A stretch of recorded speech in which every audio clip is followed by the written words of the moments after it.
बिस्मिल्लाहिर्रहमानिर्रहीम। मुहर्रमुल हराम के अयाम चल रहे हैं। बहुत सी मेरी बहनें ये सवाल करती हैं कि शोहर और बीवी का आपस में मिलना क्या निकाह फासिद हो जाता है, टूट जाता है। बहुत बड़ा गुनाह है। अगर इन दिनों में हमल ठहर जाए तो बच्चा मुहताज पैदा होता है।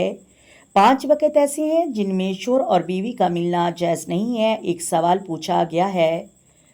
इससे पहले आप वीडियो को लाइक कर दें। अब सवाल ये है कि शोहर और बीवी का मिलना कैसा है, यानी जमा और हम मिस्त्री करना ये जायज़ है या नहीं। अगर मुहर्रम के अय्याम में शोहर और बीवी अजमा कर लें तो क्या इससे निकाह टूट जाता है, तो इसके बारे में शरई हुक्म क्या है। ये सवाल बहुत मेरी बहनें पूछ रही हैं। बहुत सी मेरी बहनें नहीं जानती हैं। मैं आपको बताना चाहती हूँ कि 5 वक़्त ऐसे हैं कि जिनमें शोहर और बीवी अजमा नहीं कर सकते। ये गुनाह है, हराम है। और ये वक़्त कौन से हैं? बहुत सी मेरी बहनें हैं जो कहती हैं कि ये बातें हया के मुतल्लिक हैं। ऐसी बातें नहीं करनी चाहिए, क्योंकि कुरान मजीद के अंदर है कि अल्लाह तबारक व तआला ने हक़ बयान करने से हया नहीं फरमाया, बल्कि ऐसे मसाइल का हमें पता लाजमी होना चाहिए।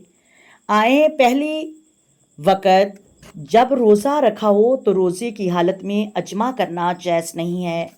अगर बीवी का रोज़ा है या शोहर का रोज़ा है या फिर दोनों का रोज़ा है, इस वक़्त में अजमा करना शरअन जायज़ नहीं है, ये गुनाह है।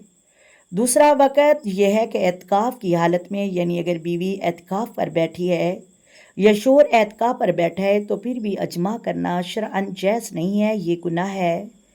तीसरा वक़्त यह है कि जब एहराम बांधा हो, जब एहराम की नीयत कर चुके हैं, इस हालत में भी अजमा करना शरअन जायज़ नहीं है। चौथा वक़्त यह है कि हैज़ की हालत में, यानी जो औरत के रहम से खून आता है, इस हालत में भी शोहर और बीवी का अजमा करना जायज़ नहीं है, ये गुनाह है। पाँचवा वक़्त यह है कि नफास की हालत में, नफास कहते हैं बच्चे की पैदा होने के बाद, पैदाइश के बाद जो खून आता है उसको नफास कहते हैं।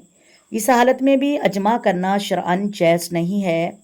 ये बहुत बड़ा गुनाह है। ये 5 वक़्त ऐसे हैं जिनमें शोहर और बीवी आपस में अजमा नहीं कर सकते।